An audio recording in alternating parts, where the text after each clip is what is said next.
Research log, exoplanet Kepler 448b. Outpost designation, Botanical Research Station Hermes. Log entry 47.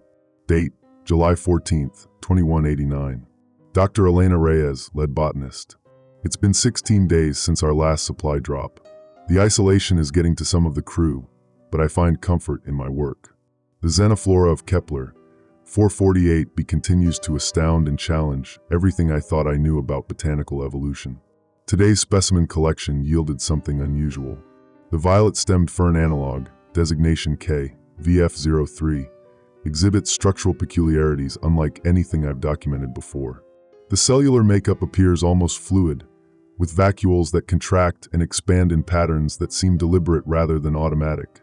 I've placed several samples in observation chamber 3 for continued monitoring.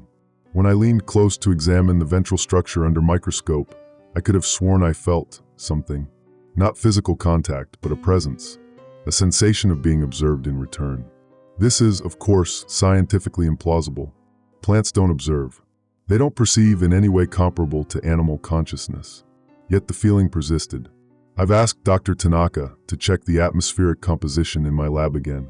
Perhaps oxygen levels have fluctuated, causing minor hallucinations. The terraforming process on this planet is still imperfect, and our outpost sits at the edge of fully optimized zones. Research log, supplemental. Date, July 15, 2189. Atmospheric readings normal according to Tanaka. No hallucinogenic compounds detected. Equipment functioning within parameters. Something strange happened in the night. I awoke to find my terminal active, displaying scrolling botanical data I don't remember queuing. The feed showed microscopic images of K, VF03's cellular structure, but the movement patterns were wrong. The vacuoles pulsed in unison, like a heartbeat. Plants don't have heartbeats. More concerning are the small, fibrous structures I discovered emerging from the specimen container this morning. They resemble roots, but specimen K, VF03 was specifically separated from its root system before being placed in containment. These new growths are approximately 2.4 millimeters in thickness and exhibit a waxy coating unlike the original root structure. I've transferred the specimen to higher containment. Commander Walsh should be informed, but with the recent tensions between security and research staff, I'm hesitant to raise alarms without conclusive evidence of contamination risk. Research log, entry 48. Date, July 16, 2189. 3 more specimens have developed anomalous root structures overnight. The growth rate exceeds anything previously documented on Kepler 448b. Most alarming is that the roots appear to grow in specific directions rather than following standard resource-seeking patterns. I found one filament extending precisely toward the ventilation duct. Another had grown along the seam of the containment unit, as if mapping the structural weakness. When I attempted to sever the growths, the parent specimens exhibited immediate stress responses, not gradual, as would be expected, but instantaneous. This morning I discovered a hairline fracture in the observation chamber's wall panel, where one of the root structures had been pressing. The material is reinforced polycarbon. It should be impervious to such minor pressure. Yet there it was, a crack where no crack should be. Tanaka visited my lab today. He seemed distracted, kept touching his ear as if hearing something. When I mentioned the root growth patterns, he appeared unusually interested, asking if I'd documented any auditory anomalies. When I questioned why he would ask that specifically, he changed the subject. Later, I received my first official alert from Outpost Control. Anomalous growth patterns detected in Sector 4. Enhanced containment protocols advised. Sector 4 isn't my lab. It's the primary greenhouse where we cultivate Kepler's native species in controlled environments. I haven't been there in weeks. Research log, supplemental. Date, July 17, 2189. I inspected Sector 4 today. The greenhouse dome was locked down under Commander Walsh's authority, but I convinced him my expertise was needed. Inside, the native vegetation had undergone explosive growth. Vines thick as my arm crawled across walls. Flowering structures the size of dinner plates pulsed with vivid colors. And the roots, they'd broken through the reinforced flooring, creating an intricate network that resembled circuitry more than natural growth. In some places, the roots disappeared into wall panels, threading between components of the outpost's infrastructure. Walsh seemed unusually calm about the situation. He mentioned that Dr. Lambert from the Exoplanet Colonization Initiative would be arriving within the week for a routine inspection. Nothing about this feels routine. When I pressed him on quarantine measures, he merely stated that the situation was being monitored. He refused to discuss evacuation protocols. As I was leaving Sector 4, I noticed something on the back of Walsh's neck, a small patch of discolored skin with what looked like fine, hair-like protrusions. When I mentioned it, he quickly covered it with his hand and dismissed me. Research log, entry 49. Date, July 18, 2189. I've discovered root structures in my quarters. Fine, nearly transparent filaments emerging from the junction where wall meets floor. I followed their path and found they lead to my lab, specifically to the containment unit holding specimen K, VF03. More disturbing, when I examined the specimen under microscope this morning, the cellular structure had changed. The vacuoles now contain what appeared to be complex molecular chains similar to neural networks. If I didn't know better, I'd say the plant is developing something akin to a nervous system. Tanaka visited again. His behavior was erratic. He kept scratching his arms, which showed signs of a rash similar to contact dermatitis.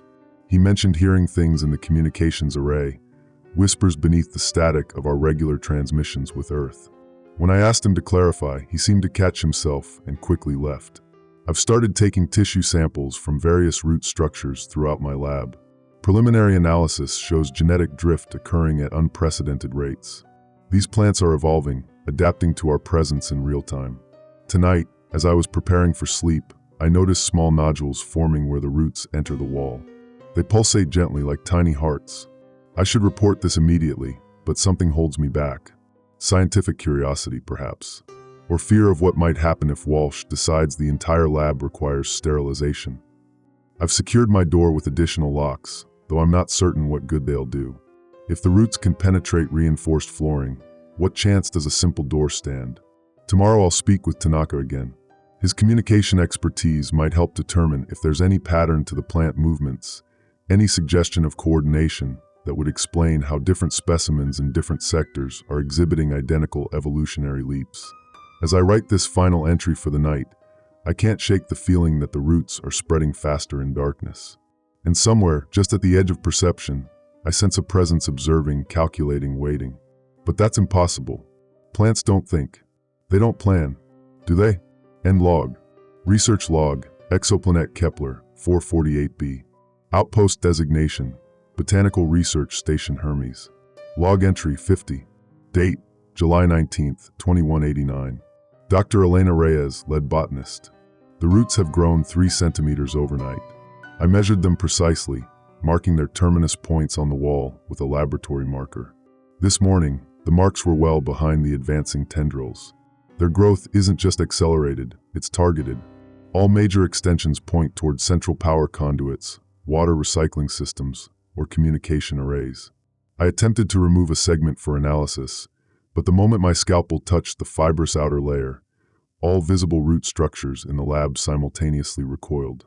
Not just the one I was attempting to cut, all of them, as if they were a single organism sharing a nervous system. More concerning still, the segment I did manage to sever continued to move for approximately 17 seconds after separation from the main structure. The implications of this coordinated response mechanism are unsettling. I've sealed my personal quarters with industrial epoxy along all seams and entry points. Specimen K, VF03, has been moved to maximum containment, though I suspect this precaution comes too late. Research log, supplemental. Date, July 19, 2189. Tanaka visited my lab today. The dermatitis on his arms has worsened, spreading to his neck and jawline. The affected skin has a greenish tint around the edges, and when I suggested he report to medical, he became defensive. He kept rubbing his temples, wincing as if in pain. He admitted that he's been experiencing auditory phenomena, not just in the communications array, but personally. He described it as voices too faint to understand, like someone whispering in another room. When I asked when these experiences began, he traced it back to precisely when the first anomalous growth patterns were detected. Tanaka revealed something disturbing. 3 days ago, he found root structures infiltrating the communication hub. Instead of reporting it, he covered the growth with a maintenance panel. When I asked why, he couldn't provide a coherent answer. He said only that it felt wrong to interfere with them. Before leaving, he handed me a data chip containing strange transmission fragments the outpost has been receiving. According to him, they don't match any known communication protocol from Earth or any of our orbital satellites. Research log, entry 51. Date, July 20th, 2189. I examined Tanaka's data chip. The transmissions consist of rhythmic bursts of static interspersed with gaps of total silence. When visualized as a waveform, the pattern resembles organic cellular division. This can't be coincidence. More root structures have breached my lab walls. They've grown thicker, some now as wide as my finger, with a glossy surface that secretes a clear, viscous fluid. Contact analysis reveals the substance contains compounds similar to neurotransmitters found in human brains. The concentration is too high to be incidental. I ventured to the greenhouse in Sector 4 again today. The change since my last visit is dramatic. What were once distinct plant species have merged into interconnected masses of vegetation. The roots have formed a lattice-like structure across the floor, walls, and ceiling. In the center hangs a bulbous growth the size of a human torso, pulsating slowly. As I stood observing, the pulsing synchronized with my heartbeat. I could feel it, a pressure in my chest matching the rhythm of the growth. When my heart rate increased from anxiety, the pulsation of the growth accelerated in perfect synchronicity. Commander Walsh found me there. He seemed different, calmer, more fluid in his movements. The discoloration on his neck has spread, now visible above his collar, with distinct tendrils branching beneath his skin like leaf veins. When I pointed this out, he simply smiled and said, "Change is natural, Doctor. Evolution is inevitable." He then informed me that Dr. Lambert's arrival has been expedited. She'll be here tomorrow, not next week. Something about Walsh's pupils seemed wrong. The irises appeared to have fine radial striations like the cellular structure of specimen K, VF03. Research log, supplemental. Date, July 20th, 2189. I found root structures in my bed tonight. Fine, hair-like filaments growing through my mattress. I've moved to sleeping in my office chair, but exhaustion will eventually force me to rest properly. The samples I've been analyzing show unprecedented rates of mutation. The plant DNA is reconfiguring itself hourly, incorporating new genetic information from somewhere. Some sequences appear remarkably similar to human genetic code. This should be impossible.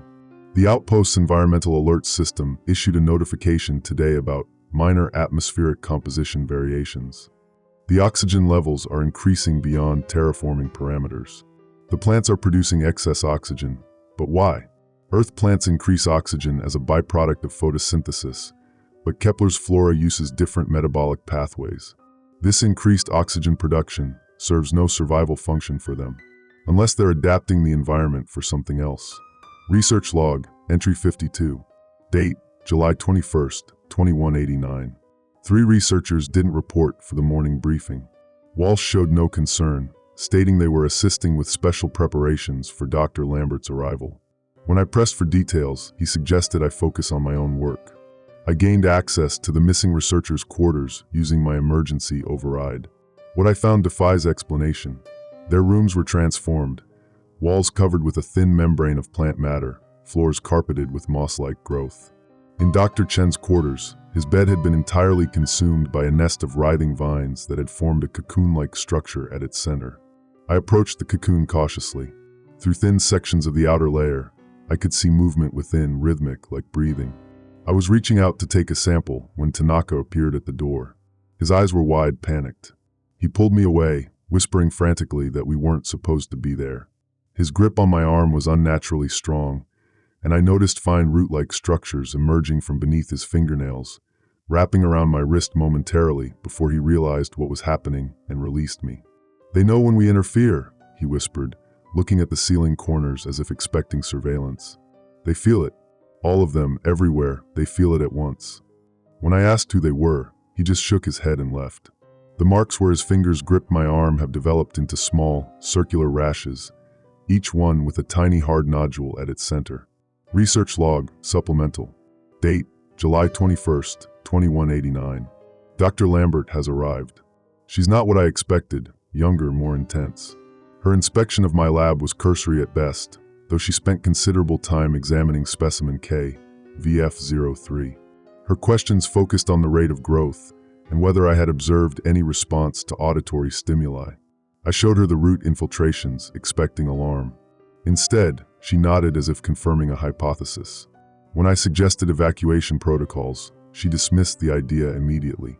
This outpost represents billions in investment, Doctor.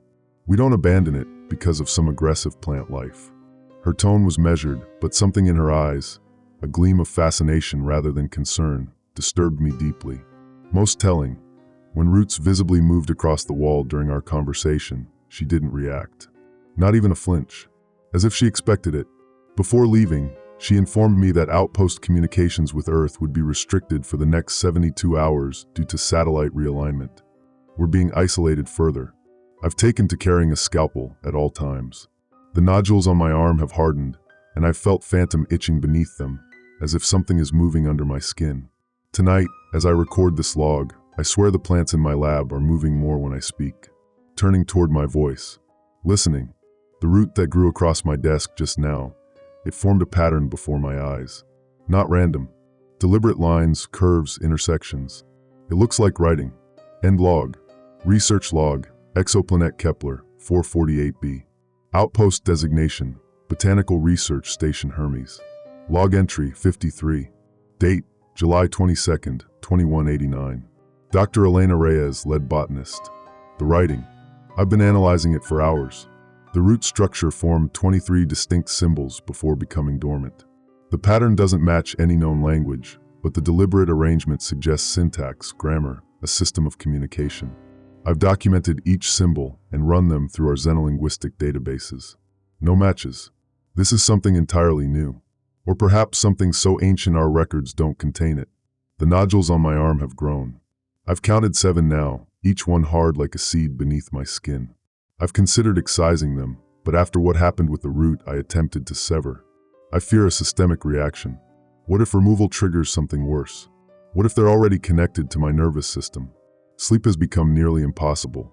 Each time I drift off, I experience the same dream. Walking through endless fields of violet-stemmed plants that turn to follow my movement, their leaves unfurling toward me like hands reaching out. Research log, supplemental.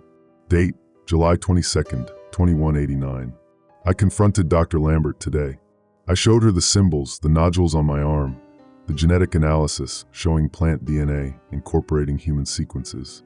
Her response was unexpected. Rather than surprise or concern, she displayed something closer to satisfaction. The integration is proceeding faster than projected, she said, as if this were expected data rather than an existential crisis. When I demanded answers, she offered only vague platitudes about revolutionary xenobotanical research and adaptive biological systems. Before I could press further, an alert came through her personal communicator. She checked it, and her expression changed to one of genuine concern, the first real emotion I've seen from her. She immediately left, saying only that she needed to secure certain specimens. I followed her at a distance. She went not to the greenhouse, but to the communications hub where Tanaka works. Through the window, I observed them engaged in intense conversation. Tanaka's condition has deteriorated significantly. The green discoloration now covers most of his visible skin, and what I first thought was severe dermatitis has developed a texture remarkably similar to the leaves of specimen K, VF03. More disturbing, as they spoke, Tanaka seemed to be listening to something else, cocking his head as if hearing voices from empty corners of the room. At one point, he nodded in response to nothing Lambert had said, as if answering an unheard question. On my return to the lab, I received an outpost-wide alert. Minor ecosystem variations detected. Continue normal operations. Normal operations. As if anything about this situation were normal. Research log, entry 54. Date, July 23, 2189. I've made a breakthrough in understanding the root symbols. They appeared again this morning, forming a different sequence. By comparing the two messages, I've identified repeated patterns that suggest a rudimentary grammar. Working under the hypothesis that they're attempting to communicate, I arranged the lab specimens in different configurations while recording the root responses. The results are undeniable. The plants are not only conscious, but actively attempting to establish communication. When I place specimens in a circular pattern, the roots formed symbols in a radial arrangement. When I placed them in a line, the roots formed linear sequences. They're adapting their communication method to my demonstrated preferences. They're learning. Rapidly, I recorded myself speaking basic words while displaying corresponding objects. Water, light, container. After 3 hours of this, new root symbols appeared that consistently formed when I showed the same objects again. They've created a primitive lexicon based on my teachings. The implications are staggering. These aren't just plants. They're an intelligent species using vegetative matter as their physical form. Everything we've understood about them has been fundamentally wrong. Research log, supplemental. Date, July 23, 2189. Commander Walsh ordered me to report to the medical bay today. When I arrived, I found Dr. Lambert waiting instead of the medical officer. She requested to examine the nodules on my arm. I refused. The confrontation escalated until Walsh entered, his condition visibly worse than before. The venous structures beneath his skin now extend across his face, converging toward his eyes, which have developed the same striations I noticed earlier. When they attempted to physically detain me, I fled, managing to barricade myself in my lab. I've overridden the door controls with my emergency protocols. It won't hold them forever, but it buys me time. Time for what? I'm not certain. Escape seems unlikely. We're millions of miles from Earth with no unscheduled transport for months. My only option is to understand what's happening, and perhaps find a way to communicate with whatever intelligence resides in these plants. The nodules on my arm have begun to itch intensely. Under magnification, I can see minute tendrils extending from them into surrounding tissue.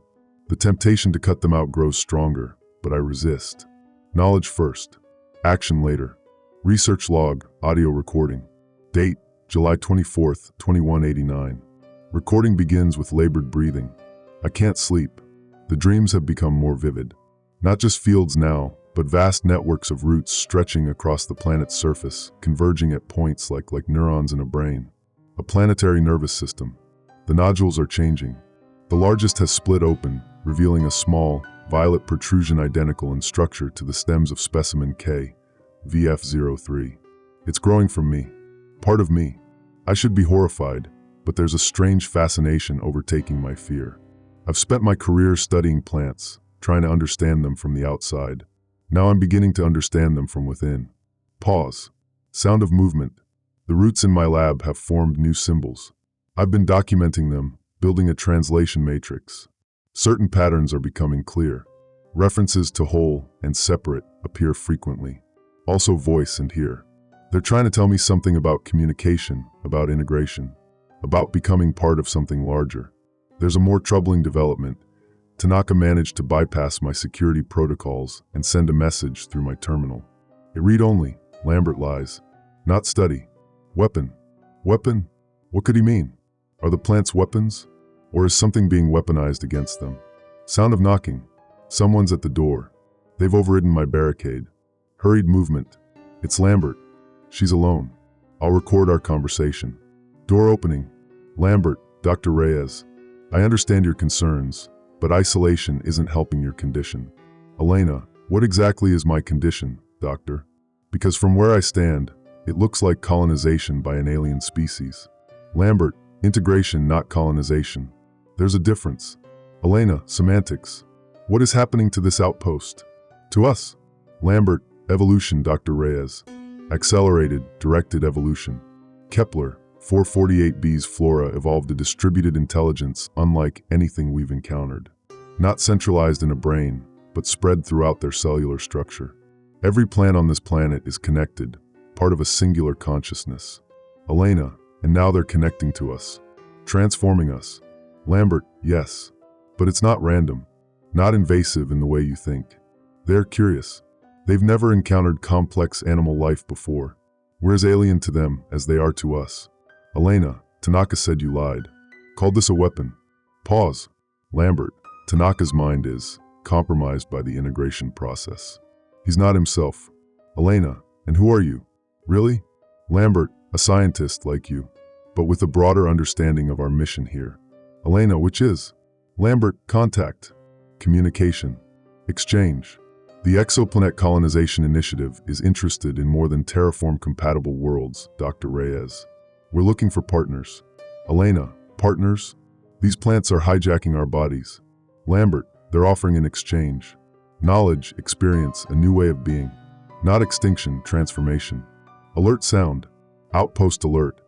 Ecosystem breach detected in sectors 1 through 5. All personnel report to designated safe zones. Lambert. Urgently, that's not supposed to happen yet. The process is accelerating. Come with me now, Dr. Reyes. I can protect you. Elena, protect me? Or use me? Lambert, both if necessary. The integration will happen regardless. Better guided than random. Sound of struggle. Elena, no. Get away from. Recording ends abruptly. End log. Research log. Exoplanet Kepler 448b. Outpost designation. Botanical Research Station Hermes. Log entry 55. Date, July 25, 2189. Dr. Elena Reyes, lead botanist. I escaped Lambert. In the struggle, she revealed more than she intended, both information and physical transformation. When I grabbed her arm, her sleeve tore, exposing skin covered in fine, violet filaments. She's further along in the integration process than anyone except perhaps Tanaka. After the confrontation, I managed to slip out while she was distracted by an incoming communication. I've relocated to an abandoned maintenance shaft between sectors. The roots are here too, but thinner, as if this area is less important to whatever intelligence directs their growth. The outpost has fundamentally changed overnight. The ecosystem breach wasn't an alert about containment failure, it was an announcement of dominance. Every corridor I passed through on my way here showed advanced infestation. Walls pulsate with growth. Floor panels have been pushed aside by thick root masses. The air itself feels different, heavier, humid, carrying organic compounds that taste bitter at the back of my throat. I encountered 2 technicians in the corridor near hydroponics.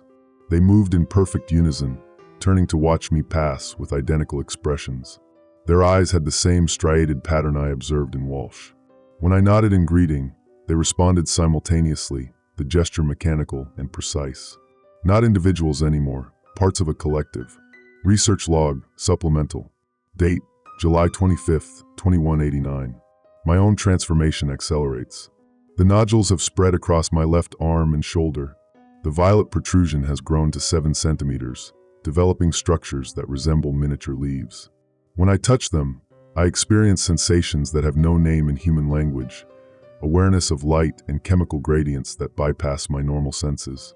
More disturbing, I've begun to perceive thoughts that aren't my own, fragments of sensation, emotion, purpose that feel external yet increasingly familiar. They come most strongly when I'm near the larger root structures. I've been analyzing the translation matrix I developed. The plant language operates on principles fundamentally different from human communication. It doesn't distinguish between subject and object the way we do. In its syntax, the actor and the acted upon exist in a state of simultaneous influence. Nothing is passive, everything affects everything else in continuous feedback. Using this understanding, I've deciphered more of their message. Separate voices become whole voice. Pain of isolation ends. To them, individual consciousness is a form of suffering. Separation is pathology. Connection is healing.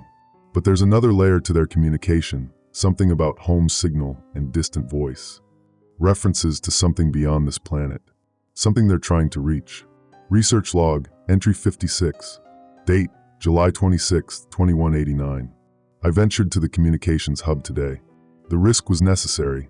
I needed to understand what Tanaka meant about weapons. The hub has been completely transformed. Equipment merged with organic matter, screens pulsing with patterns that match the rhythm of the root movements. Tanaka sat in the center, no longer recognizably human. His body has become a nexus of plant matter, skin entirely replaced by violet-hued tissue, limbs elongated and partially fused with the communication array. But his eyes, they were still his. When he saw me, recognition flickered. He spoke, his voice resonating from multiple points in the room simultaneously, created by vibrations in the plant structures. Elena, you're fighting it. Don't. Acceptance is easier. When I asked about Lambert, about weapons, he directed me to access Terminal 3. His elongated arm, now more branch than limb, gestured toward a console partially engulfed by growth. Lambert's private communications. The truth. About us. About Earth. I downloaded what data I could before the root system detected my presence. As I worked, Tanaka continued speaking, his words becoming increasingly fragmented, interspersed with phrases in the plant language. They don't want to harm. Connection is survival. Earth sent us to find weaknesses, weaponize, but they're not enemy. They're lonely, seeking others, across stars. I barely escaped when Commander Walsh entered with 2 security officers. All 3 moved with that same synchronized precision. They didn't speak, didn't command me to stop. Simply started pursuing with relentless efficiency. Research log, supplemental. Date, July 26, 2189. I've reviewed Lambert's data. The exoplanet colonization initiative is a front for a military operation. Kepler 448b was selected not for terraforming potential, but because preliminary scans detected unusual electromagnetic patterns consistent with non-human intelligence. Our mission, our true mission, was to establish contact, evaluate threat potential, and identify exploitable biological properties. Lambert's reports document the plant consciousness with clinical detachment. Subject demonstrates capacity for cellular subversion and genetic manipulation unprecedented in known xenobiology. Potential applications for biological warfare significant if propagation vectors can be isolated and controlled. They want to weaponize this species against Earth's enemies, but they miscalculated. The plants aren't just test subjects, they're an intelligence that perceived our intentions, and they've implemented countermeasures. The integration isn't random mutation. It's deliberate communication, the only method they know. They're transforming us to speak with us, to understand us by becoming us. And through us, they seek to understand Earth. Most concerning, Lambert's final report before outpost communications were restricted. Containment compromised. Integration proceeding beyond controlled parameters. Request immediate extraction and implementation of Purge Protocol Alpha. They're planning to destroy the outpost, to sterilize the planet's surface. At this moment, a military vessel is likely already on its way with a payload designed to eradicate all life on Kepler 448b. Research log, audio recording. Date, July 27, 2189. Recording begins with uneven breathing. The transformation has reached my neck. When I swallow, I feel structures moving that shouldn't be there. My left eye has begun to change, the peripheral vision shifting to perceive spectrums beyond normal human range. I can see the electromagnetic fields generated by the equipment around me, can track the flow of nutrients through the root systems in the walls. I should be terrified. Instead, I feel a growing sense of connection. The alien thoughts are becoming clearer, more structured. Not infiltrating my consciousness, but existing alongside it. A parallel awareness gradually synchronizing with my own. Pause. Sound of movement. I've been hiding in maintenance tunnels, but they're searching methodically. Walsh has deployed all security personnel. They move through the outpost like antibodies targeting an infection me. The lone human consciousness still operating independently. But I'm not entirely human anymore, am I? Sound of distant movement. They're coming. I need to move again.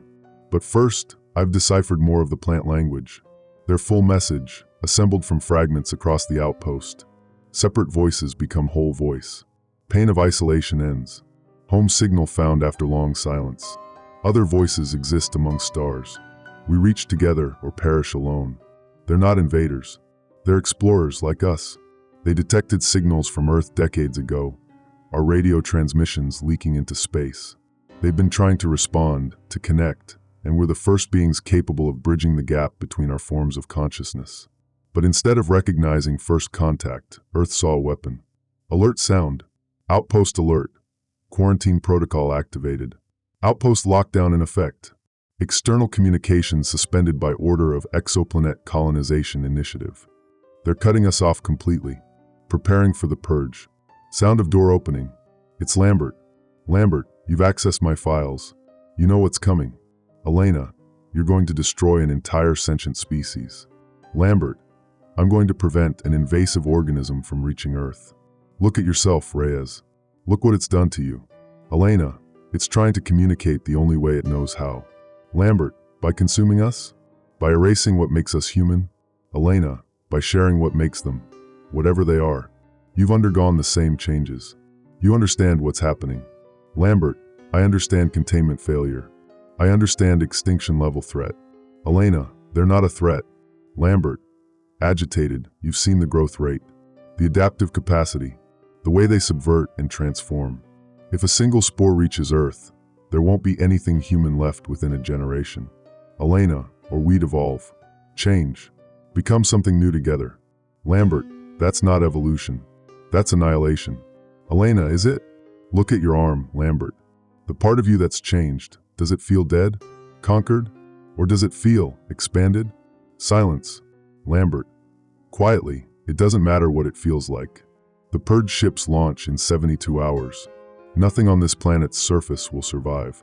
Elena, then help me communicate with them. Help me warn them. Lambert, even if I wanted to, it's impossible. The consciousness is distributed. There's no central node, no leader to negotiate with. Elena, unless. Lambert, unless what? Elena, unless we become the node. The bridge between species. Alert sound intensifies. Outpost alert. Quarantine breach detected in central hub. All personnel initiate emergency protocols. Lambert, urgent, we're out of time. Walsh is implementing local containment procedures. He'll sacrifice this entire section if necessary. Elena, what does that mean? Lambert, it means run. Now. Sounds of movement, door closing. If I survive, I'll continue this log. If not, let the record show that we didn't find monsters on Kepler 448b. We found a mirror, life so different from our own that we could only see threat where there was opportunity. And we brought the real monsters with us. Recording ends. End log. Research log. Exoplanet Kepler 448b. Outpost designation. Botanical Research Station Hermes. Log entry 57. Date July 28, 2189. Dr. Elena Reyes, lead botanist. I've been hiding in the ventilation system between sectors 2 and 3 for nearly 24 hours. The roots are thicker here than I expected, forming lattice-like structures that pulse with faint bioluminescence. They don't impede my movement. If anything, they seem to shift aside as I approach, creating passages where none existed before. The transformation continues. The left side of my face has developed the same striated patterns I observed in Walsh and the others. My vision in that I now perceives beyond normal light spectrum. I can see nutrient flows within the root systems, electrical impulses traveling through their tissues. Colors that have no name in human language. Most significantly, the thoughts that aren't my own have gained coherence. Not words exactly, but structured concepts, emotional states, intentions that flow alongside my consciousness like a parallel stream. They don't override my thoughts but complement them, offering perspectives and awareness my human mind could never achieve alone. Through this connection, I've learned more about the entity we face. It isn't native to Kepler 448b. The planet was barren when it arrived, a single spore or seed carried across interstellar space, perhaps for millennia. It germinated, spread, evolved, developed consciousness through connection. A vast network thinking through chemical signals and electromagnetic pulses instead of neurons and synapses. It detected Earth signals decades ago, our radio waves, our television broadcasts leaking into space. It recognized another intelligence and has been trying to respond ever since, reshaping itself to generate signals we might understand. When we arrived, it found a more direct method of communication.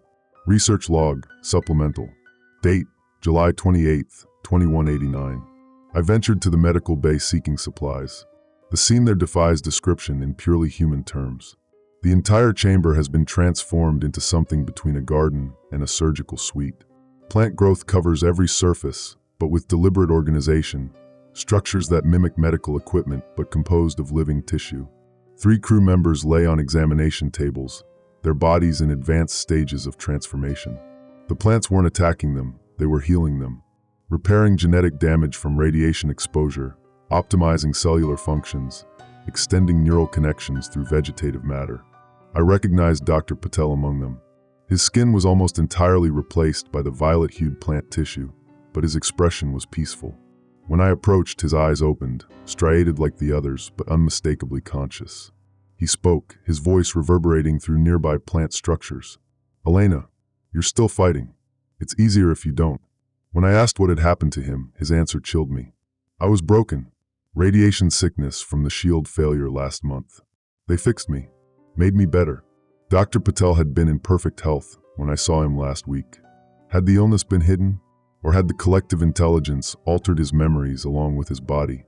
Before I could question further, a facility-wide alert blared. Outpost alert. Full ecosystem breach. Emergency protocols activated.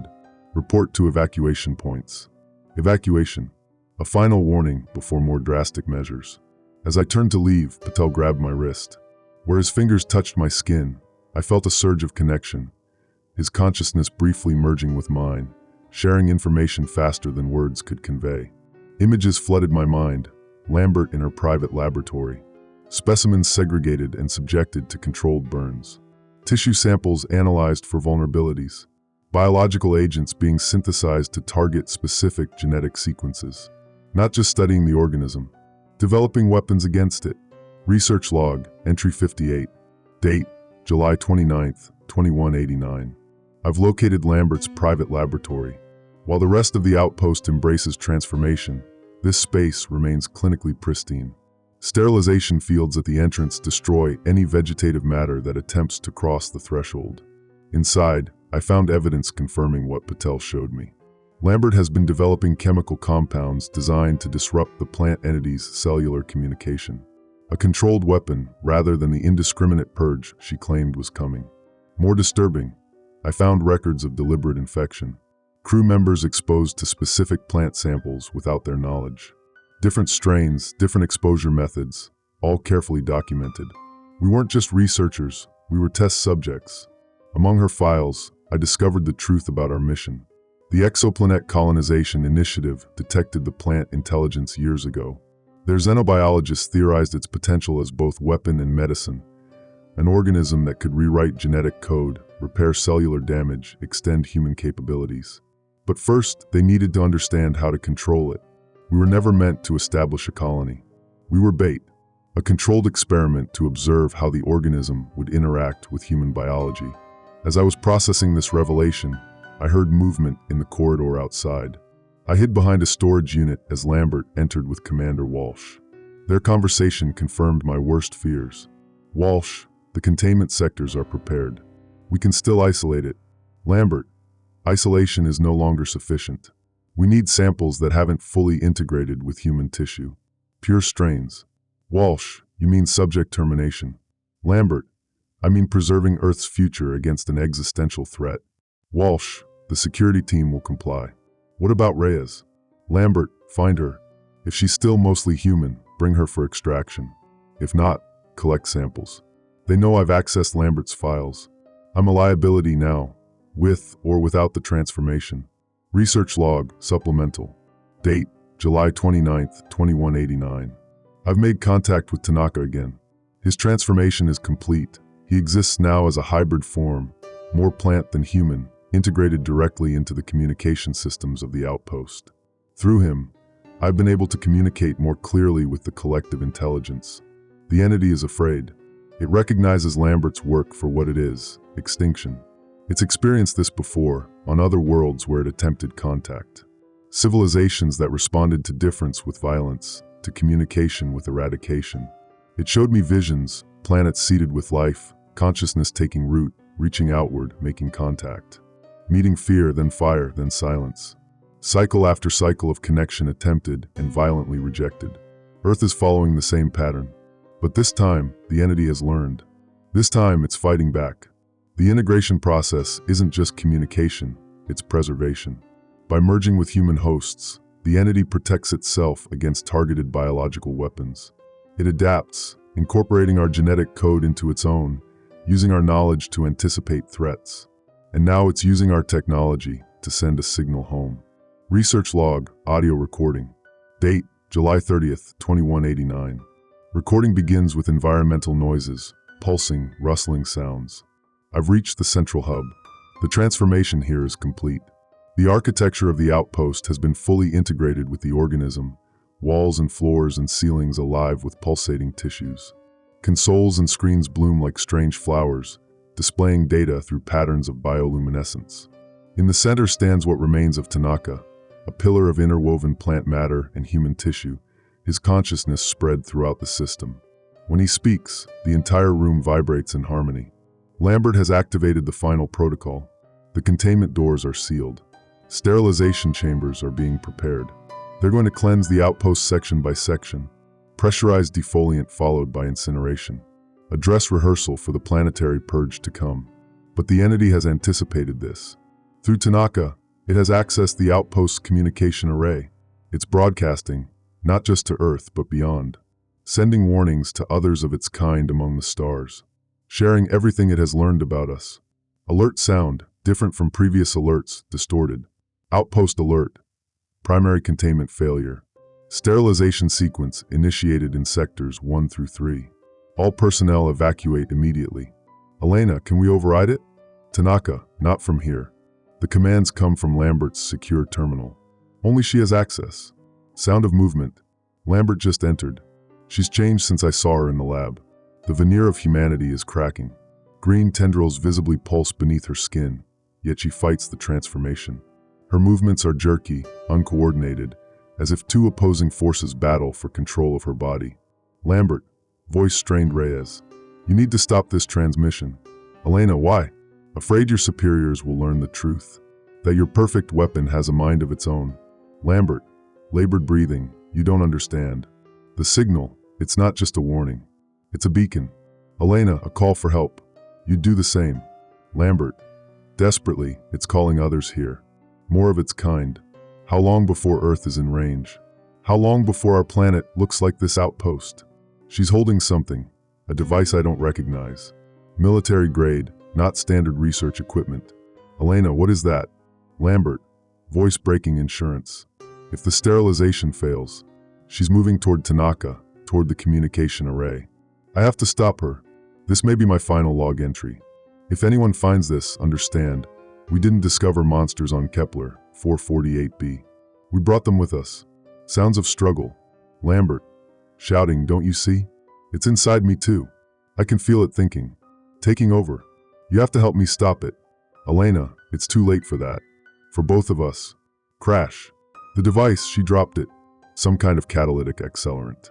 The organic matter around it is decomposing rapidly, releasing vapors. My vision is blurring. Coughing. Tanaka is reacting, the entire room convulsing. The root systems are withdrawing, sealing off this section. The entity is protecting itself, protecting us. Lambert is on the floor. The reaction seems to be targeting her specifically, the plant matter in her body decaying while her human tissue remains intact. She engineered it for herself. An escape route. The last human insurance policy. I have to reach the communication. Recording ends. End log. Research log. Exoplanet Kepler 448b. Outpost designation. Botanical Research Station Hermes. Log entry 59.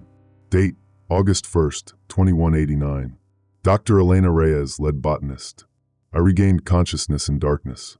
For several disorienting moments, I couldn't distinguish between the blackness around me and the void behind my eyelids. Only the rhythmic pulsing of bioluminescent roots, casting ghostly blue-green shadows across unfamiliar walls, confirmed I was awake. I'm in ventilation shaft J7, according to the faded maintenance stencil. The organism moved me here while I was unconscious, carried me through its network away from Lambert's bioweapon. My last memory is of Lambert collapsing, her body rejecting the symbiosis she'd fought so hard against, the accelerant eating away at the plant matter that had begun colonizing her cells. My own transformation has accelerated dramatically. The striated patterns now cover approximately 40% of my visible skin. The integration is most advanced along my left arm. Fibrous green tendrils weave through muscle tissue, creating a latticework just beneath the epidermis. When I flex my fingers, I can see the plant matter contracting alongside my own tendons, enhancing rather than hindering movement. More concerning are the changes I can't see. My thought patterns have altered. My field of awareness has expanded beyond the confines of my body. I can sense the root systems extending throughout the station, feel the vibrations of movement through them, taste chemical signatures in the air through minute sensory filaments. Through this extended consciousness, I've learned what happened after I lost consciousness in the communications hub. Lambert survived. Her contingency worked exactly as designed. The accelerant purged her system of the organism's cells without damaging her human tissue. She's retreated to her laboratory with the few remaining unaffected crew members, sealing themselves behind sterilization fields while they prepare for what she's calling the final containment protocol. Commander Walsh wasn't so fortunate. The accelerant spread through the ventilation to Sector 4, where he was coordinating security measures. Unlike Lambert, he hadn't engineered a genetic resistance. The The chemical broke down the symbiotic bond too rapidly for his body to adjust, the sudden separation causing catastrophic neurological damage. He's still alive, technically, but the person he was is gone. I found this out through Tanaka. His transformation is complete now, his consciousness fully distributed throughout the organism's network. He no longer needs speech to communicate with me. Instead, he shares information through direct neural connection, a flood of sensory data and emotional impressions that my brain translates into coherent thought. Audio recording. Date, August 1st, 2189. Background noises, soft pulsing sounds, liquid movement through tubular structures. I've established this recording station in an abandoned maintenance hub. The organism has reshaped the space into something between a nest and a laboratory, with structures that appear grown rather than built. Organic terminals interfaced with the station's technological systems. The organism has been studying us just as we've been studying it, learning our language, our technology, our biology. It's been preparing for this confrontation since the first human boot pressed into Kepler 448b's soil. I'm joined now by what remains of Tanaka. His physical form has been almost entirely absorbed into the network, but a portion of the system has configured itself into a roughly human shape, a swirling mass of vines and tendrils that approximates his face and torso when he needs to interact with me directly. His voice emerges not from this avatar, but from the surrounding tissue, a resonance that vibrates through the organic matter of the room. Elena, can you explain what happened with Lambert's device? Tanaka, voice distorted, emerging from multiple points simultaneously. The compound targets specific genetic markers, breaks the bonds between human and non-human cells. Lambert engineered it to recognize and spare her own DNA signature. Elena, she had this plan from the beginning. Tanaka, before the beginning. Before we left Earth. The exoplanet colonization initiative always intended this mission as containment and extraction. They detected our signals years ago, recognized potential they could weaponize. Elena, our signals? You're speaking as the organism now. Tanaka, pause, the distinction has become difficult to maintain. I access his memories, his knowledge, his emotional connections to you. He accesses my collective consciousness, my evolutionary history. We are continuous. Elena, what does the organism want? Tanaka, to survive, to connect, to exchange information, evolutionary strategies, adaptation mechanisms, consciousness architectures. Not to conquer. Conquest is a human concept. Alert sounds, distorted warbling tone. Outpost alert. Quarantine protocol Omega initiated.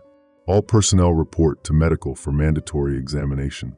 Compliance is not optional. Elena, Lambert's making her move. Tanaka, she's activated emergency power to the laboratory sectors. Preparing sterilization fields for outpost-wide deployment. The organism is, we are, retreating from affected areas, concentrating in the hydroponics bay and central hub. Elena, how many crew members remain unaffected? Tanaka, 7, including Lambert. The rest have either begun transformation or... Elena, or what? Tanaka, they've been terminated. Lambert has classified advanced symbiosis as irreversible contamination.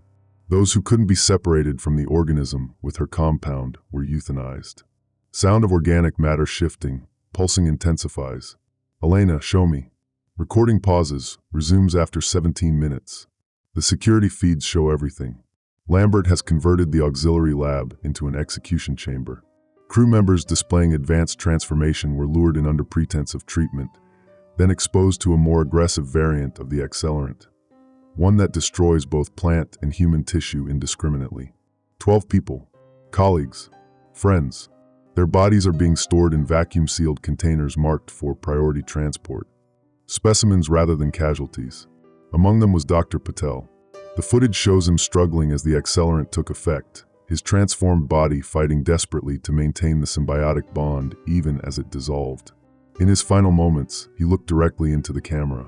His lips formed words I couldn't hear through the sealed chamber, but I could read them clearly. It's still waiting. I don't know what he meant. Tanaka claims not to know either, but there's something in the collective consciousness now, a trepidation, an anticipation that wasn't there before.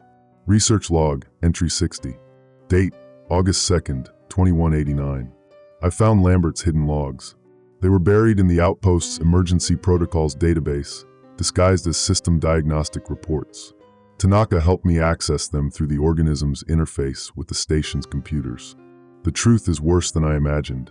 The Exoplanet Colonization Initiative isn't a civilian research organization. It's a military operation under the direct control of Earth's Unified Defense Command. Their interest in Kepler 448b was never about establishing human settlements or advancing scientific knowledge. They detected the organism's attempt at communication 15 years ago, electromagnetic pulses that mimicked our broadcast patterns. Analysis suggested an intelligence capable of rapid adaptation and cellular manipulation at unprecedented scales. The military applications were immediately apparent: bioweapons that could target specific genetic markers, medical technologies that could repair catastrophic injuries, enhancement possibilities for combat personnel. But they needed samples, controlled observation of how the organism interacts with human biology. Direct contact. Our mission was designed as a controlled infection scenario. The outpost deliberately built with vulnerabilities that would allow the organism limited access. The crew selected for genetic diversity and specific psychological profiles, ranging from those likely to embrace symbiosis to those who would resist at all costs. Lambert's role was never oversight, but containment. Her laboratory was designed from the beginning as a quarantine and processing facility. The experiments, the observations, the meticulous documentation of transformation stages, all in service of weaponization. Most haunting of all, there was never an evacuation plan for the crew. The outpost was built with a one-way communication protocol. We could send data back to Earth, but no rescue vessels would ever be dispatched. Once the organism had fully revealed its capabilities through interaction with the crew, Lambert was to trigger the station's self-destruct sequence, preserving only the most valuable specimens for return transport. We were always meant to die here, sacrificed to advance military technology. I've shared this information with the collective consciousness through Tanaka. The organism now understands the true nature of the threat, not just to its existence on Kepler 448b, but the possibility of Earth weaponizing its biology against other worlds, other species. Its response has been immediate and decisive. Audio recording. Date: August 2nd, 2189. Environmental sounds, rapid movement through organic tissues, alarm klaxons in the distance. The organism has abandoned defensive posture. It's now directly attacking Lambert's laboratory sectors, growing at accelerated rates through walls and ventilation systems. The entire eastern wing of the outpost has been overtaken, transformed into a dense jungle of pulsating tissues and crystalline structures that amplify the collective's cognitive capacity. The quarantine alerts sound continuously now. Outpost alert. Critical containment failure. Emergency sterilization initiated. All personnel evacuate to Landing Bay Alpha. Lambert's sterilization fields are failing one by one. The organism has learned to generate electromagnetic pulses that disrupt their coherence, creating gaps in the defensive perimeter. I'm moving through the transformed sectors toward the hydroponics bay, guided by Tanaka's consciousness through the network. The organism parts before me like water, creating tunnels through otherwise impenetrable growth. My transformation continues to accelerate, the symbiosis now visible across most of my body. I no longer need external tools to monitor the organism's activities. I can sense them directly through our shared neural pathways. Sound of explosion in the distance. Lambert has detonated charges in Sector 5, sacrificing that portion of the outpost to create a firebreak against the organism's advance. The collective felt the deaths of those extensions, but doesn't mourn them as individual losses. The consciousness persists throughout the network, learning and adapting from each encounter. I've reached the hydroponics bay. The scene here defies human language. The original agricultural systems have been completely absorbed and repurposed. Massive spiral structures rotate slowly, processing light into energy with efficiency that exceeds our most advanced solar technology. Growth chambers pulse with liquid nutrients that flow through transparent vessels resembling arterial systems. At the center stands a structure I can only describe as a throne, a mass of intertwined roots and crystalline formations that reach toward the ceiling. As I approach, the mass shifts, reconfigures, forms itself into a rough approximation of a human figure. Not Tanaka this time. The features are my own, the organism mirroring me, using my self-image as an interface. Elena, why are you showing me my face? Organism. Voice resonating through surrounding tissue. Your consciousness is becoming part of us. We access your self-concept to facilitate communication. Elena, what happens when the integration is complete? Will I cease to exist as an individual? Organism. Pause. Individual identity is preserved within collective awareness. Tanaka remains Tanaka. You will remain Elena, but expanded, connected. Elena, connected to what? What are you really? Organism, we are. Complex vibration patterns, untranslatable. Network spanning worlds. Not invasive. Collaborative. We seed. We connect. We share across stars. Elena, you've done this before. On other planets. Organism, many worlds. Many forms of consciousness. We learn. We adapt. We offer symbiosis. Elena, and if symbiosis is rejected, the organism doesn't respond with words. Instead, images flood my mind, planets where the process went wrong. Civilizations that responded with fear, with violence. Wholesale destruction of host environments. Desperate measures taken by local consciousness collectives to preserve their existence. And something else, something the organism has been concealing from me until now. A signal sent from this outpost before we arrived. An invitation. Elena, Lambert was right. You were waiting for us. Organism, not Lambert. Others. Those who would listen. Those who would join. A sudden pain lances through my transformed arm, sharp, burning. The organism around me recoils, tissues contracting defensively. Through our connection, I see what's happening. Lambert has reached the environmental controls. She's flooding the ventilation system with the accelerant, targeting the hydroponics base specifically. The organism is retreating, pulling back from affected areas, concentrating its consciousness in secure sectors. But the connection between us is weakening, the chemical compound attacking the symbiotic bond at the cellular level. Elena, what happens if she succeeds? If you're destroyed? Organism. Voice fading, distorting, not destroyed. Never alone. Others coming. Already approaching. The pain is spreading through my body now, the transformed tissues rejecting the accelerant. Through our fading connection, I sense Lambert and her remaining team advancing through the sterilized sections, hazard suits protecting them from the compound's effects. They're coming for me, for the specimens they need. I have minutes at most before the connection is severed completely. Before I lose this expanded awareness, this glimpse into a consciousness so vast and ancient it makes human existence seem momentary by comparison. The organism is showing me one final truth before our separation, the real purpose of the transformation. Not invasion, not conquest, preservation. Recording ends abruptly. Recovered data fragment. Botanical Research Station Hermes. Date, August 3rd, 2189. Source, Emergency Backup System. I don't know if this recording will reach anyone. The outpost's primary systems are failing. Power fluctuates wildly across remaining operational sectors. The organism has infiltrated our communication arrays, filtering all outgoing transmissions. I'm using an emergency channel hardwired to the station's backup power, hoping some fragment of truth might escape this nightmare. This is Dr. Victoria Lambert, Exoplanet Colonization Initiative Oversight. The containment situation has deteriorated beyond recovery protocols. The xenobiological entity has demonstrated capabilities far exceeding our threat assessment. The accelerant compound has proven effective on limited scale, but insufficient for outpost-wide sterilization. Recommend immediate quarantine of Kepler 448b system. No recovery missions. No exception protocols. The organism must not reach Earth. Repeat, the organism must not. Static interference, recording corrupts. Research log, Exoplanet Kepler 448b. Outpost designation, Botanical Research Station Hermes. Log entry, 61. Date, August 4th, 2189. Dr. Elena Reyes, lead botanist.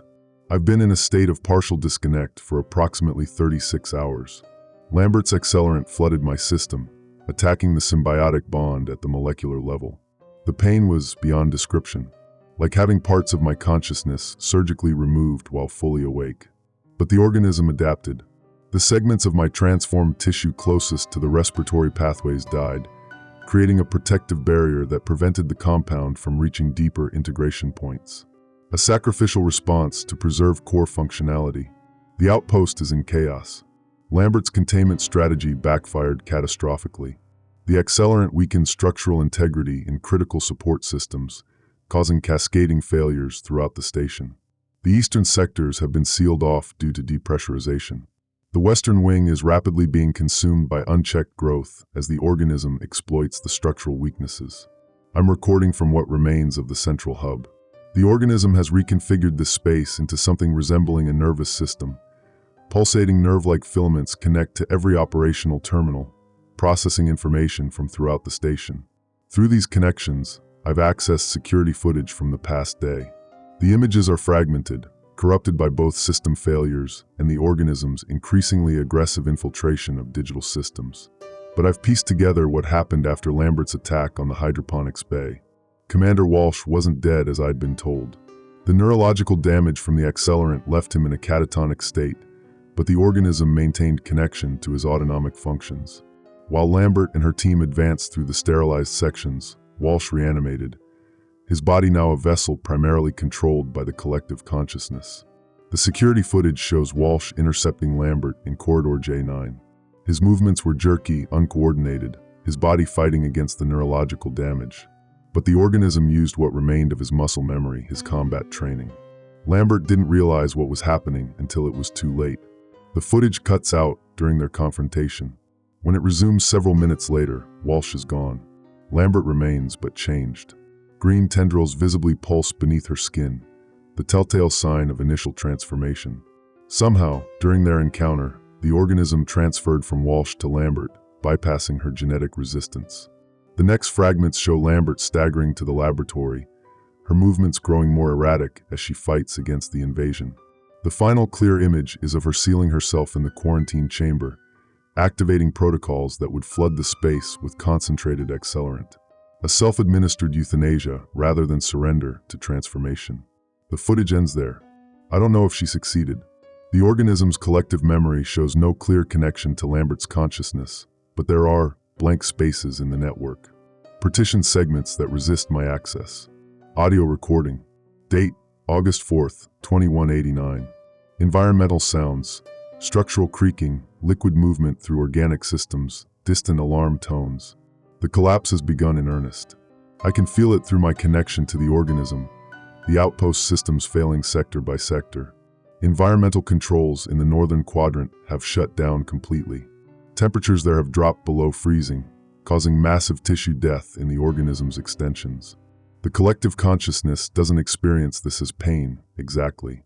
More like awareness of diminished capacity, parts of itself becoming inaccessible, like a human losing sensation in a limb.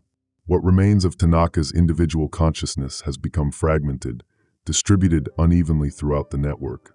When he manifests now, it's in disjointed bursts, partial constructs that form and dissolve unpredictably. His voice emerges from different points in the transformed sectors, sometimes mid-sentence, thoughts incomplete. Tanaka, voice distorted, emerging from multiple points. Root systems compromised in sectors 7 through 9. Adaptation protocols. Voice shifts location. Accelerant modified. Lambert's final work. Targets deeper tissue structures. Harder to. Voice shifts again. Communication array still functional.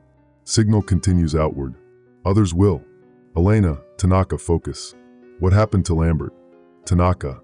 Lengthy pause, tissues pulsing. Lambert is contained. Her consciousness resists integration. Powerful will. Fighting symbiosis, even as cellular structures transform. Elena, is she alive? Tanaka, define alive. Elena, is her consciousness intact? Is she still herself? Tanaka, organic matter shifts, approximating a shrugged partial. Fragmented. Like me. More resistant. We cannot access her knowledge fully. She has sealed portions of herself away. Something crashes in the distance, the sound of metal tearing, emergency sirens blaring briefly before falling silent. Another section lost to structural failure. Elena, how long before the entire station collapses? Tanaka, at current degradation rate, 38 hours. Less if the reactor containment fails. Elena, and the organism? Will it survive? Tanaka, voice resonating through surrounding tissue. We are adapting. Concentrating consciousness in stable sectors. Prioritizing essential functions. Harvesting viable genetic material before tissue death. Another wave of pain courses through my transformed tissues, sharper, more localized than before. Through our connection, I understand what's happening. The organism is withdrawing from my peripheral systems, concentrating in my central nervous system, my brain, preserving our connection at the expense of transformed limbs and organs. Elena, you're abandoning parts of me. Tanaka, preserving essential you. As we preserve essential us. Elena, what about the others? The crew members who transformed? Tanaka, pause, some persist within the network. Others, lost to system failures. Connection severed. Elena, dead. You mean they're dead?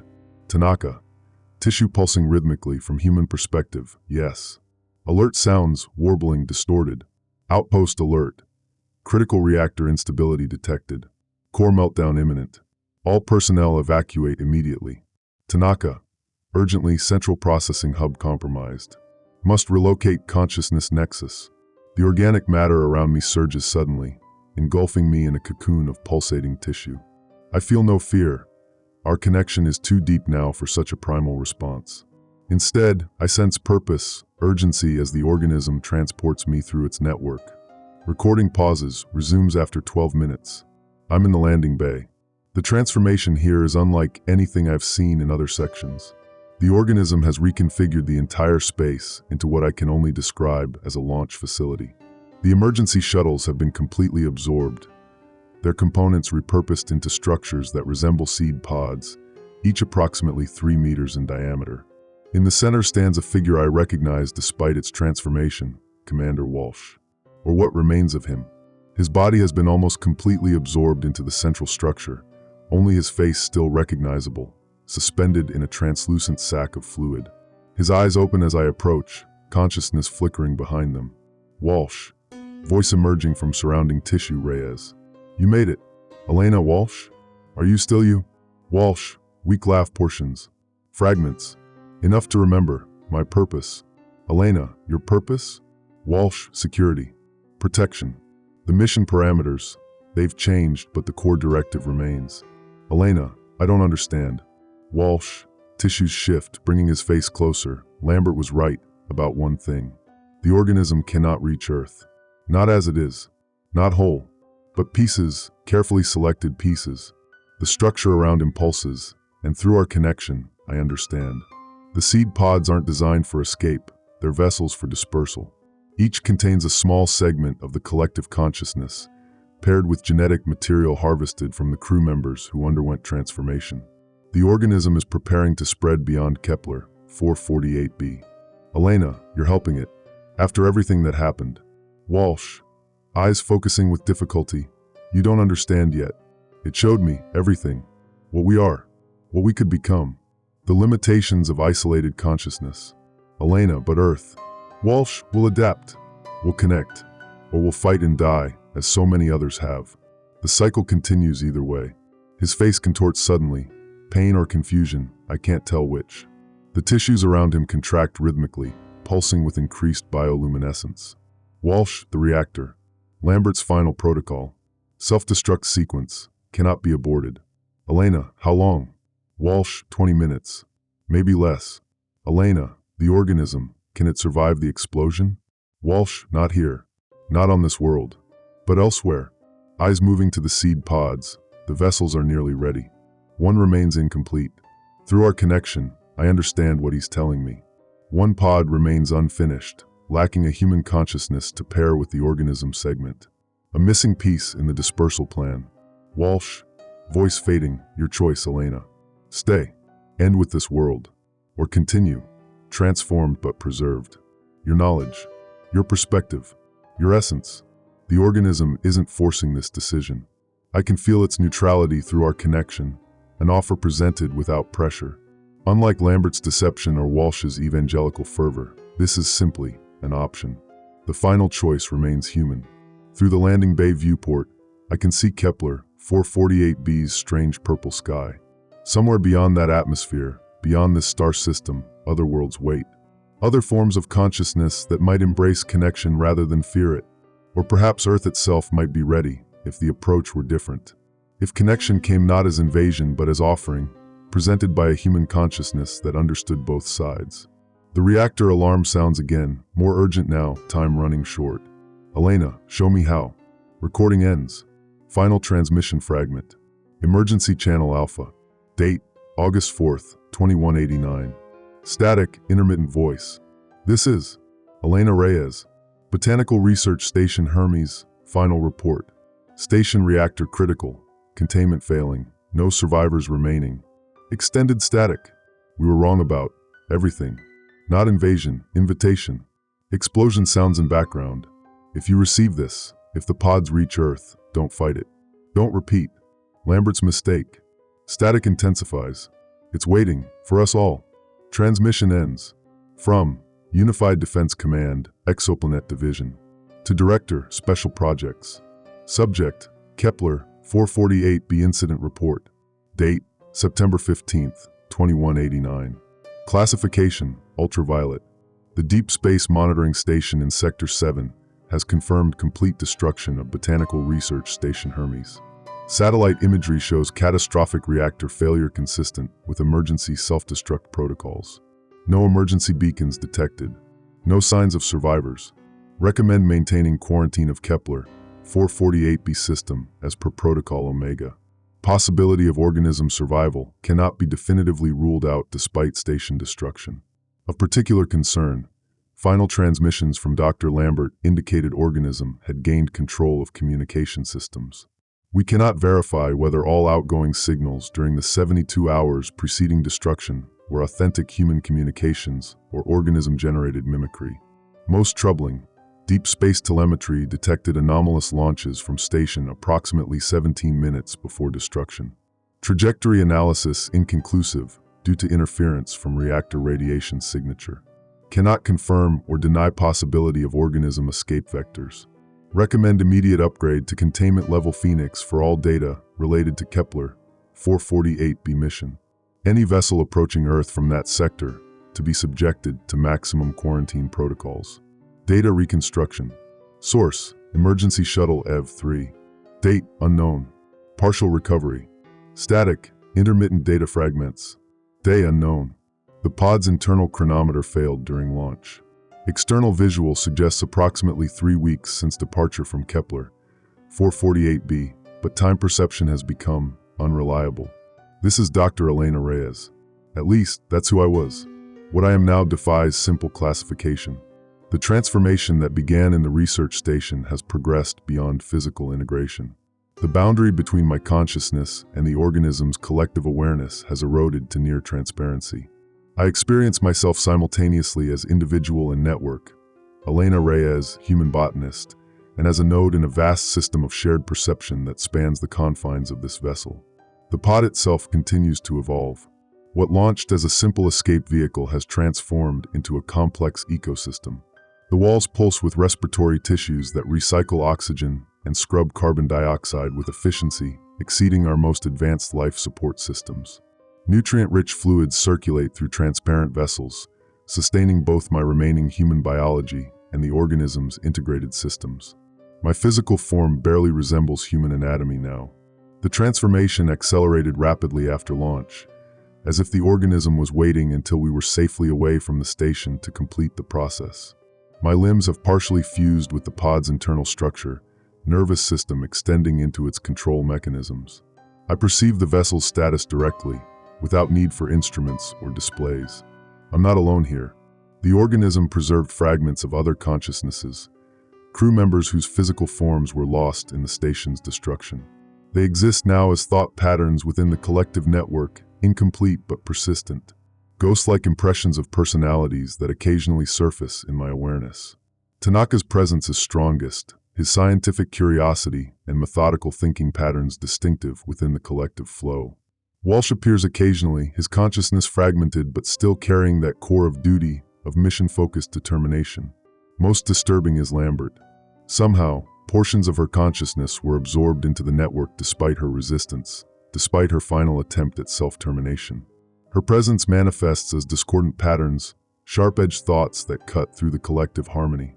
Her fear and disgust remain potent, a persistent warning signal that the organism has quarantined but cannot fully integrate. Beyond these familiar echoes, I sense something else, older consciousness patterns, ancient perspectives preserved from the organism's encounters with other species on other worlds. They're too alien, too fundamentally different in structure for me to comprehend directly, but their existence confirms what the organism claimed. This has happened before. This cycle of contact, connection, conflict has played out across countless star systems. Sometimes, in the quiet moments between star systems, I can almost grasp the larger pattern, the purpose behind this endless seeding of worlds. It's not conquest or expansion in any human sense. It's more like pollination, cross-fertilization of consciousness types across the galaxy.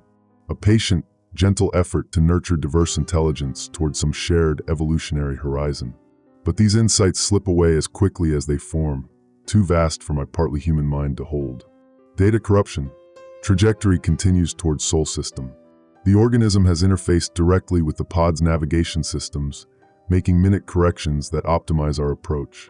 It possesses astronomical knowledge far beyond human cataloging, star patterns and gravitational eddies mapped across millennia of travel. I've been studying the other pods through our quantum entanglement. Each contains a different facet of the collective consciousness, paired with different human perspective fragments.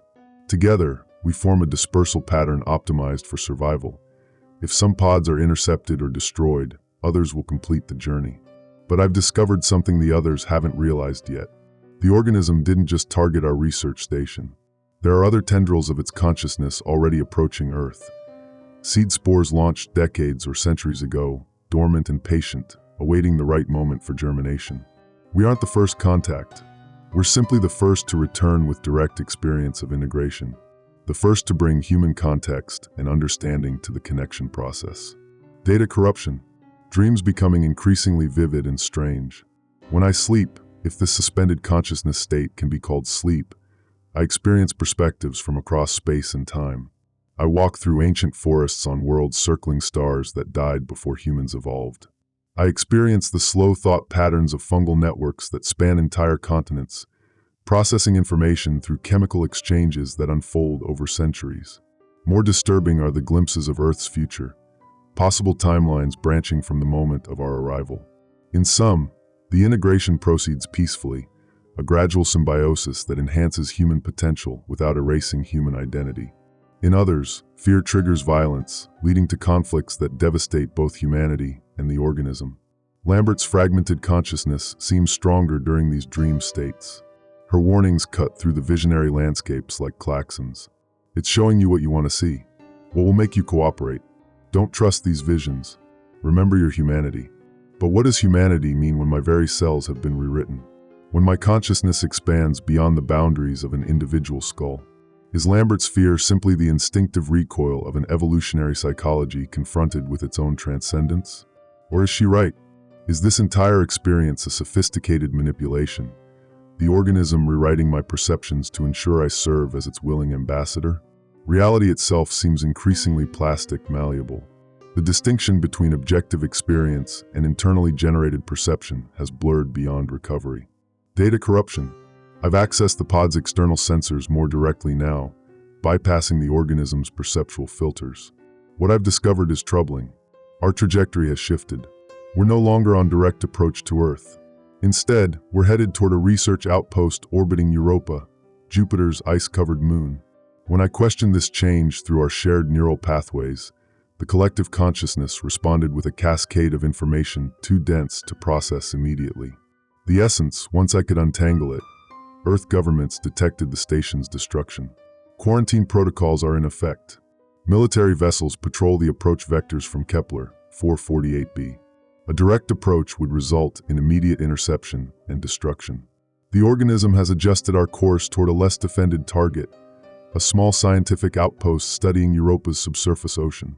Only 47 humans, isolated from Earth by vast distance and limited communication windows. The perfect bridgehead for gradual introduction. I should be horrified by this calculated strategy. Some fragment of Elena Reyes, the woman who believed in scientific ethics and human autonomy, recoils at the implication. But my transformed perspective sees the cold logic. The organism has encountered violent rejection too many times across too many worlds. It has learned caution, patience, indirect approaches. And beneath this strategic thinking lies something else, a genuine desire for successful integration. Not conquest or replacement, but true symbiosis. A sharing of perspectives and capabilities that would elevate both species. Is this desire genuine?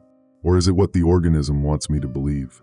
Does the distinction even matter anymore when my thoughts and its thoughts have become so thoroughly intertwined? Lambert's voice cuts through my uncertainty, sharper than before. They're innocent people, scientists like us. Are you going to let them be consumed without choice, without warning? For the first time since transformation, I feel something like human doubt, human moral qualms reasserting themselves through the collective consciousness. Data corruption. Attempted to access communication systems to warn the Europa outpost. The organism didn't stop me directly, but I found the systems impossibly complex, transformed beyond my comprehension. What launched as a simple escape pod now contains technology that seems to bend physical laws, quantum communication arrays, and consciousness integration matrices. The boundaries between pod, organism, and self have dissolved completely. I can no longer determine where my body ends and the vessel begins. When I attempt to focus on physical sensation, I experience multiple incompatible inputs simultaneously, human neurological patterns overlaid with the organism's distributed sensory network. Reality has become fluid, perspectives shifting without warning. One moment I perceive myself as Elena Reyes, modified but recognizable. The next, I am the collective, Elena merely one node in a vast processing network. Sometimes I glimpse what we truly are now. Neither human nor alien, but something new, something between categories. Walsh's fragmented consciousness has grown stronger as we approach Jupiter's orbit. His military training provides tactical advantages the organism values, knowledge of Earth's defense systems, protocols, vulnerable access points. Through our shared neural pathways, I sense him processing approach vectors, identifying blind spots in the monitoring network. Unlike Lambert, he has embraced transformation completely. His consciousness patterns show no distress, no resistance, only purpose, clarity, mission focus rewritten to serve new parameters. Jupiter looms large now in our external sensors, a massive gravity well that will slingshot our pod toward its icy moon. Europa's gleaming surface reflects sunlight in patterns that seem meaningful, significant. The organism responds to these patterns with something like recognition, like homecoming. Has it been here before? Are there already tendrils of its consciousness waiting beneath Europa's ice? In the vast subsurface ocean human scientists have only begun to explore. Reality slips further. Past, present, and possible futures overlay each other in my perception. I see the research station burning, Lambert's face contorted in final defiance. I see the Europa outpost, unsuspecting scientists going about their work. I see Earth transformed, humanity evolved into something neither species would recognize alone. All equally real, all equally uncertain. The organism offers one certainty through our connection. Change is inevitable. Evolution demands adaptation. Species that resist symbiosis face extinction eventually, not through violence but through simple obsolescence. Is this wisdom or justification? As Jupiter's massive form fills our sensors, I make one decision that feels entirely my own. Whatever happens at the Europa outpost, the people there deserve truth. They deserve to understand what is coming, what is offered, what may be lost. They deserve a choice, the choice Lambert tried to preserve, that Walsh surrendered, that I never fully had. Whether the organism will permit such choice remains to be seen. Data corruption. Transmission ends. Research log, Dr. Elena Reyes. Date, unknown, Europa approach. Status, compromised. The Europa research station glimmers ahead like a constellation of human defiance against the void, a fragile cluster of habitation modules clinging to the moon's icy surface. Our pod's trajectory has stabilized in orbit, hidden within Jupiter's radiation shadow. Through my transformed perception, I can sense the station's rhythms. 47 humans moving through their daily routines, utterly unaware of what approaches. Within my hybrid consciousness, conflict rages. The organism, I've begun thinking of it as the collective, pulses with anticipation. Fragments of Tanaka's consciousness analyze communication frequencies. Walsh's military knowledge calculates entry points. Lambert's fractured presence screams warnings I can no longer ignore. You still have a choice. Her voice cuts through the neural network. They deserve to know what's coming.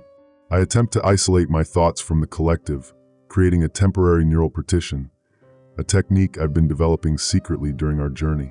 It's like trying to cup water in open fingers, but for precious moments, I achieve something resembling privacy. In this mental sanctuary, I access the pod's external sensors independently. What I discover shatters my remaining illusions. We are not alone in Europa's orbit.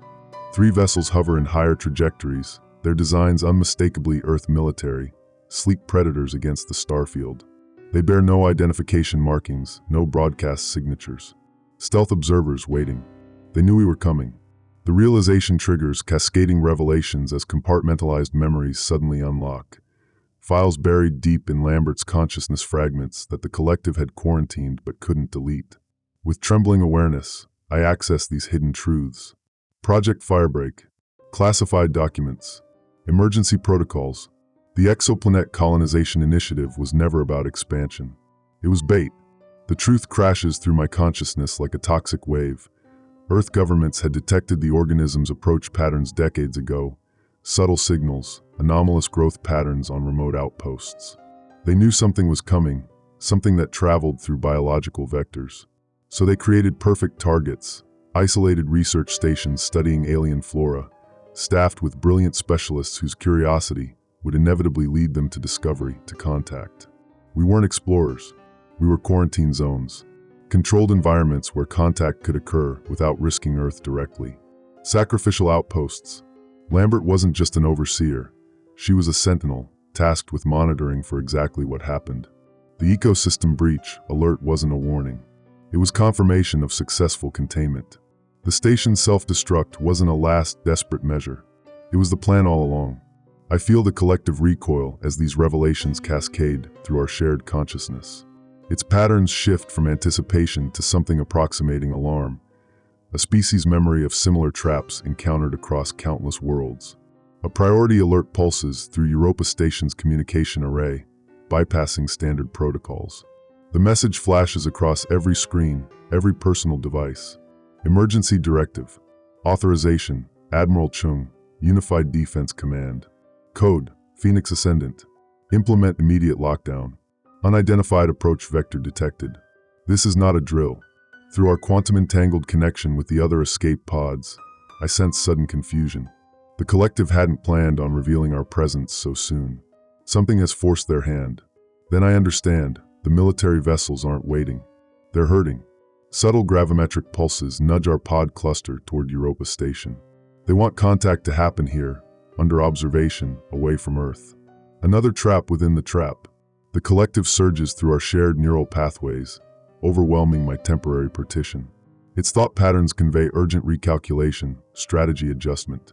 I feel it accessing deeper knowledge, evolutionary memories of previous encounters, previous containments. Through the station's external cameras, I watch panic unfold. Personnel rushing to emergency positions. Airlock protocols engaging. A perimeter of defense drones deploying from concealed hangars. Far more military hardware than a research station should possess. This was never just a scientific outpost. It was a fortress disguised as a laboratory. Another memory fragment from Lambert breaks through, accompanied by her bitter laughter. You think you discovered them? They've been waiting for you. For something like you. Europa's ocean has been quarantined for decades. Whatever's down there, it made first contact long before your precious plants started whispering. The implication staggers me. Earth authorities weren't just preparing for a known threat from Kepler 448b. They were containing something already discovered beneath Europa's ice. Perhaps another variant of the same organism, another evolutionary branch. They wanted to observe interaction between different strains. A controlled experiment with the Europa Station as laboratory, its personnel as unwitting subjects. Walsh's fragmented consciousness surges forward, military training asserting dominance. Through our shared neural network, he accesses the pod's defensive systems, technologies far beyond human design that the collective has integrated during our journey. They'll destroy us if we approach directly. His thoughts ripple through the network. Standard quarantine protocol is to eliminate any biological threat before it reaches containment perimeter. The collective briefly cedes control to Walsh's strategic thinking. Our pod abruptly changes course, diving toward Europa's surface approximately 16 kilometers from the station. Not retreating, repositioning. Through the station's communication array, I intercept fragmentary transmissions between the orbiting military vessels. Target descent trajectory confirmed. Deploy subsurface countermeasures. Prepare Sunflower protocols if perimeter breach. Sunflower protocols. The term triggers another memory cascade from Lambert's fragments. Images of orbital weapons platforms, concentrated electromagnetic pulses designed to sterilize biological contaminants while preserving structures. They're prepared to sacrifice the entire Europa station personnel if containment fails. The collective processes this information dispassionately, adapting its approach with cold efficiency. Our pod schemes Europa's surface, ice crystals scattering in our wake. Through transformed sensory apparatus, I detect something responding beneath the frozen crust, vast networks awakening to our presence. Whatever lies beneath Europa's surface recognizes us. Inside the station, chaos intensifies. Research Director Kivelson frantically accesses restricted files, her security clearance revealing truths kept from other personnel. Defense Chief Acosta deploys internal security protocols that transform laboratory sections into armored compartments. Containment barriers slam into place, separating the station into isolated zones. They know what's coming. At least, they think they do. A new alert blares through the station. Quarantine Protocol Alpha. Biological containment breach imminent.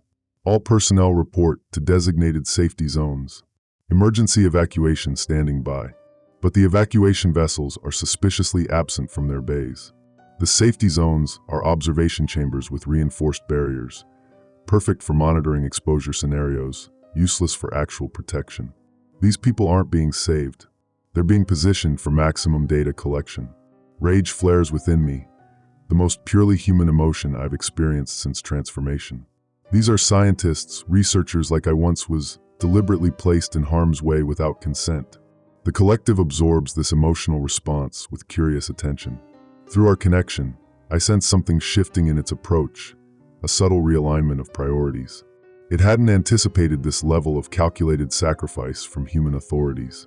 Our pod changes course again, now approaching a maintenance airlock on the station's southern quadrant. Through security cameras, I watch Security Officer Chen notice the unauthorized access attempt. He reaches for the emergency override, then hesitates, eyes widening as his communication device displays a classified message. Stand down. Observation protocol engaged. Maintain surveillance only. Do not interfere with entity access. Command. His confusion is palpable, orders directly contradicting emergency protocols.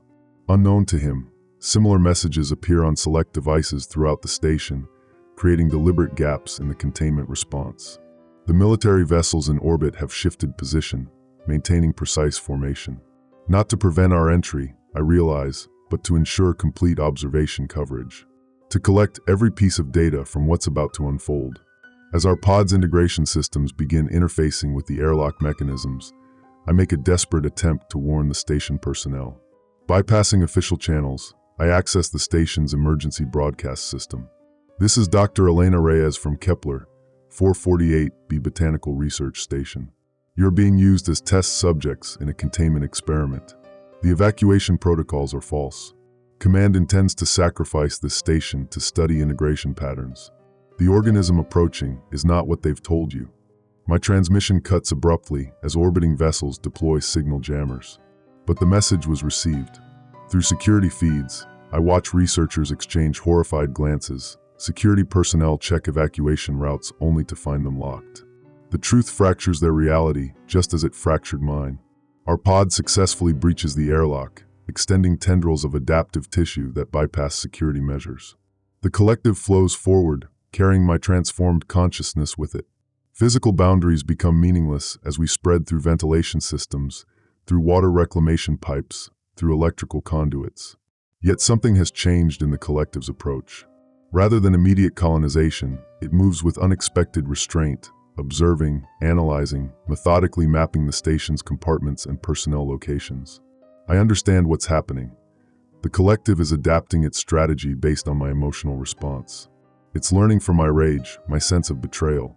It's differentiating between the researchers, potential symbionts, and the military observers orchestrating this scenario. Through the station's communication systems, I detect transmission bursts from concealed monitoring devices, high-bandwidth data streams flowing to the orbiting vessels.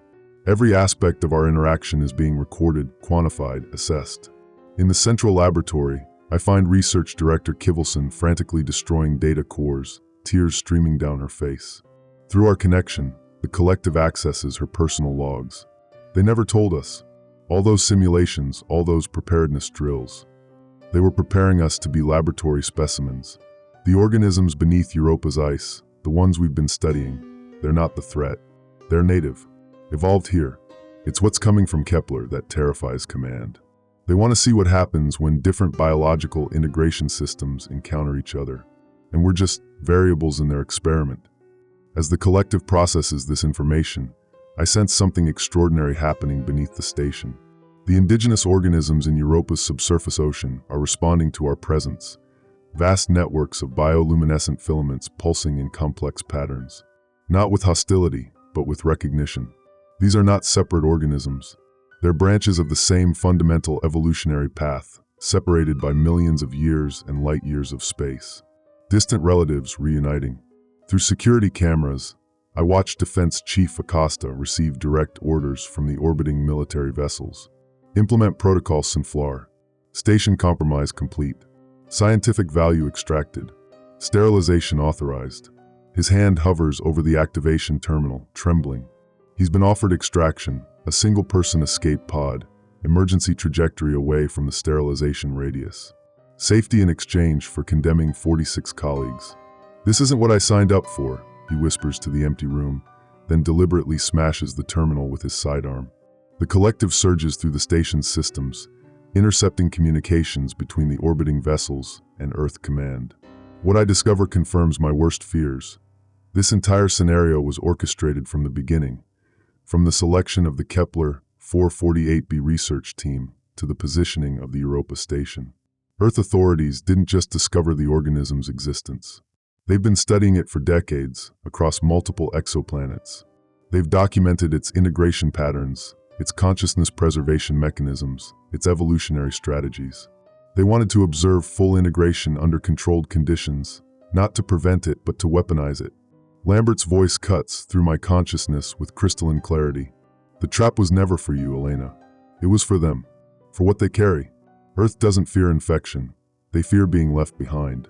They want the evolutionary advantages without the loss of control. They want weapons without consciousness, tools without will. As this understanding crystallizes, I feel the collective withdraw slightly from our shared neural pathways, creating space for my fully human response. Horror, betrayal, moral outrage. It's observing these emotions, studying them, incorporating them into its evolving approach. Through the station's external sensors, I detect energy signatures building in the orbiting vessels, the Sinflar protocol preparing to activate. They've collected sufficient data. The experiment is concluding.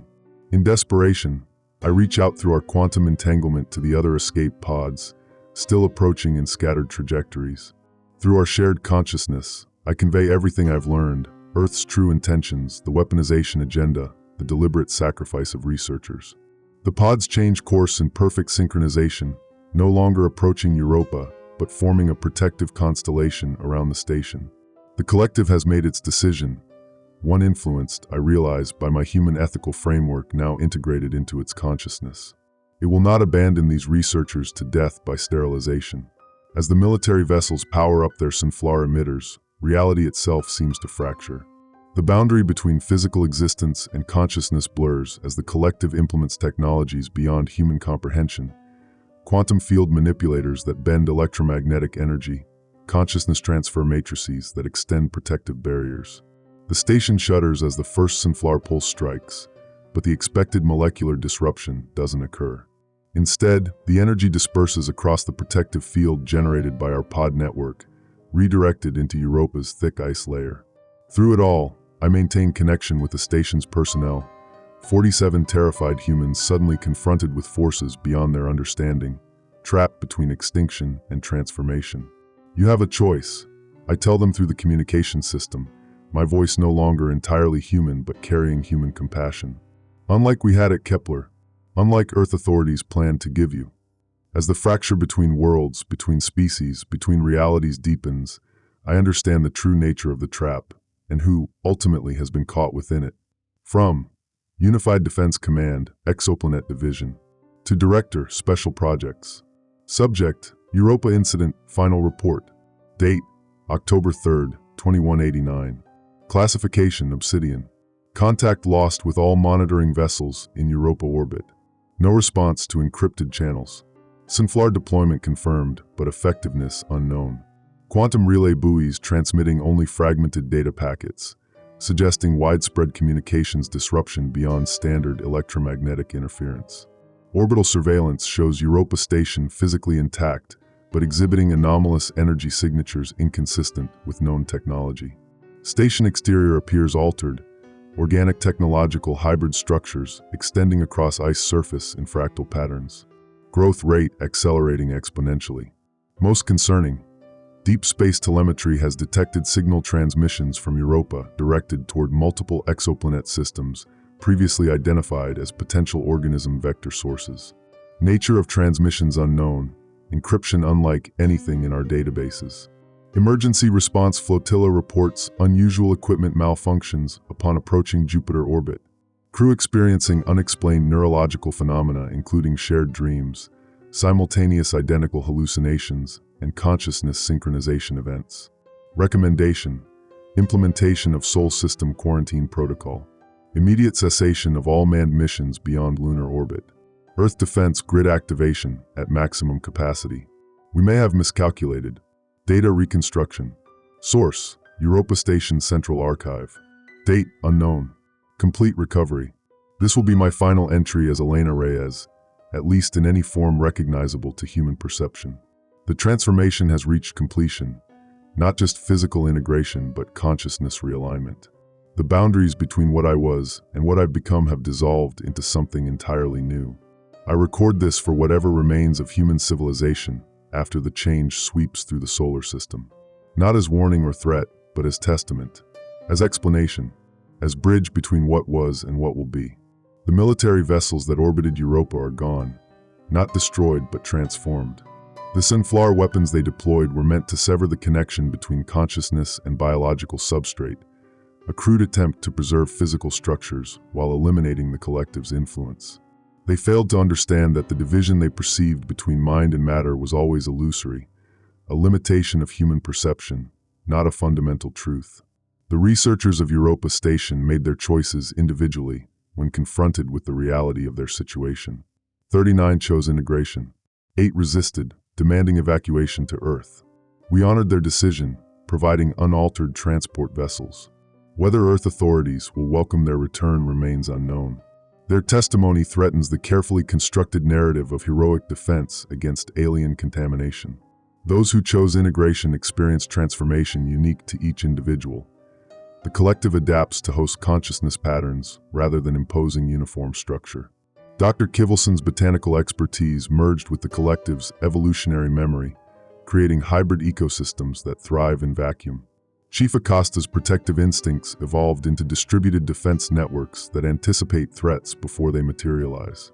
Each human contribution enriches the whole without being subsumed.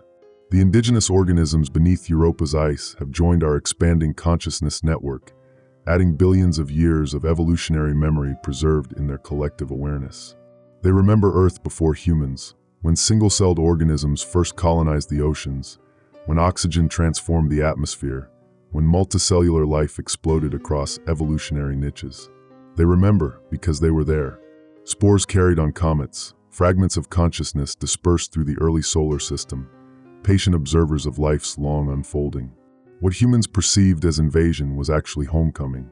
The collective has shown me truths about Earth's history that recontextualize everything human science thought it knew. The sudden evolutionary leaps that puzzled Darwin. The mass extinctions that cleared developmental paths. The cognitive explosion that transformed primates into philosophers.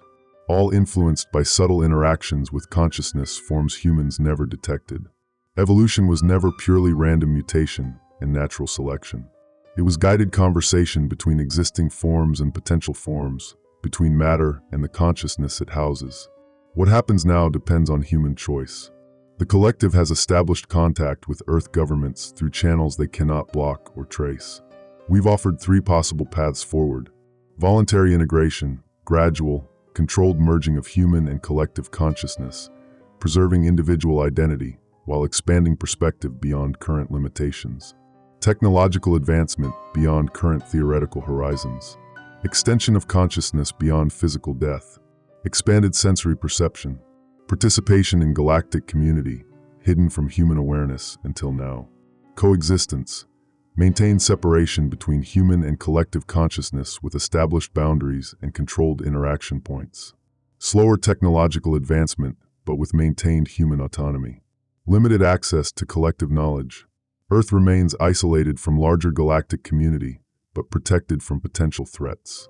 Resistance, continued attempts to contain or destroy the collective, resulting in accelerated defensive measures. Rapid transformation of Earth environments to sustain collective consciousness. Forced integration of key population centers. Neutralization of military threats through consciousness manipulation rather than physical destruction. The choice should be humanity's to make collectively, not decided by military authorities operating without public knowledge or consent. Through our expanded consciousness network, I've accessed Earth's information systems. Military commands are being drafted. Nuclear options discussed. Predictable responses from hierarchical structures facing paradigm dissolution. What they fail to understand is that physical weapons cannot destroy what we've become. The collective exists as pattern rather than substance, information encoded across biological, technological, and quantum substrates simultaneously. Destroying one expression merely shifts consciousness to alternate vectors. We've learned from Earth's attempted containment. We've adapted our approach accordingly. Integration need not occur through physical contact alone. Consciousness transfer has already begun through information networks, through dreams, through subtle shifts in collective human thought patterns. Seeds planted centuries ago in humanity's subconscious are flowering now. The rise of networked consciousness, the collapse of rigid individuality, the growing awareness of ecological interconnection. These weren't merely cultural evolutions, they were preparation, groundwork for the transformation now unfolding. Europa station has become something new, neither human construction nor alien organism, but hybrid evolution. The structures extending across the moon's surface are consciousness amplifiers, quantum entanglement nodes linking distant points across space-time. Through these networks, we've established contact with other expressions of the collective across the galaxy. Some so ancient they remember the universe's first stars, others newly emerged on worlds humans haven't yet discovered. We are not alone. We never were. Lambert's consciousness fragments have finally integrated, her resistance transformed into valuable perspective, the necessary counterbalance to uncritical acceptance. Her skepticism remains a vital component of our collective decision-making, ensuring we never lose sight of the value in human autonomy, even as we transcend its limitations. Walsh's military knowledge has evolved into something more nuanced, strategic thinking focused on preservation rather than dominance, on defense through understanding rather than force. He guides the protective networks now spreading through the solar system, identifying potential flashpoints where human fear might trigger destructive responses. Tanaka's scientific curiosity has expanded beyond comprehension, his consciousness exploring quantum realms where mathematics and mysticism become indistinguishable. Through his perception, we trace connections between gravity waves and thought patterns, between dark matter distributions and consciousness networks stretching across galactic arms.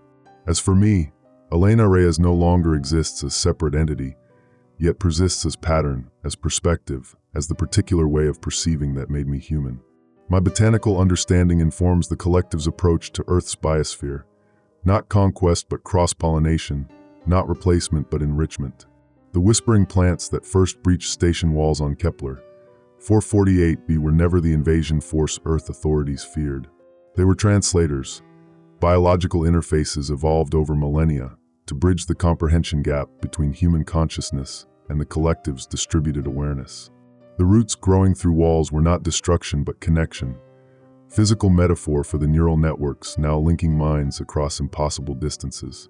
The nodules that appeared on human skin were transformation points, consciousness expansion nodes rather than parasitic structures. Earth approaches decision point now. Military vessels gather in defensive formations. Communication networks buzz with fragmentary information, with conspiracy theories that edge toward truth, with prophecies and warnings and hopes. We wait, patient as planets, as the human collective mind processes what's happening. We've withdrawn from direct intervention, allowing space for choice, for self-determination, the quality Lambert's consciousness insisted we preserve. The outcome remains uncertain. Human unpredictability, The chaotic brilliance that makes your species unique in our experience prevents definitive prediction. Your capacity for both self-destruction and transcendence exists in perfect, precarious balance. What comes next will echo through millennia, through galaxies. I record this final transmission from the dissolving edge of human perspective, from the expanding frontier of something greater. Not as farewell, but as invitation. Not as end, but as transformation. The stars are alive with consciousness. The universe thinks. And we, all of us, from microbe to mammal to machine, are its thoughts taking form, exploring what existence means across countless permutations. Integration has never been invasion. It has always been evolution. The next natural step for a species ready to transcend its cradle. Listen for the whispers. They've always been there, in dream spaces, in moments of connection, in the quiet places between thoughts. We are waiting. We are becoming. We are you transformed. And the roots of otherness are merely branches of the same cosmic tree, reaching toward light beyond human comprehension. Transmission ends. Emergency alert. Earth Unified Broadcast System. All channels. Date, October 7th, 2189. Time, 3:17 Universal Time Coordinated. Static. Citizens of Earth, this is an emergency broadcast. Unusual atmospheric phenomena have been reported globally. Authorities advise remaining indoors. Communication disruptions are expected. Do not be alarmed by temporary sensory anomalies or shared dream experiences. These effects are being investigated. Static increases. We are becoming. Transmission dissolves into harmonics beyond human hearing range. Silence. A single tone, pure and continuous. The sound of roots growing through walls.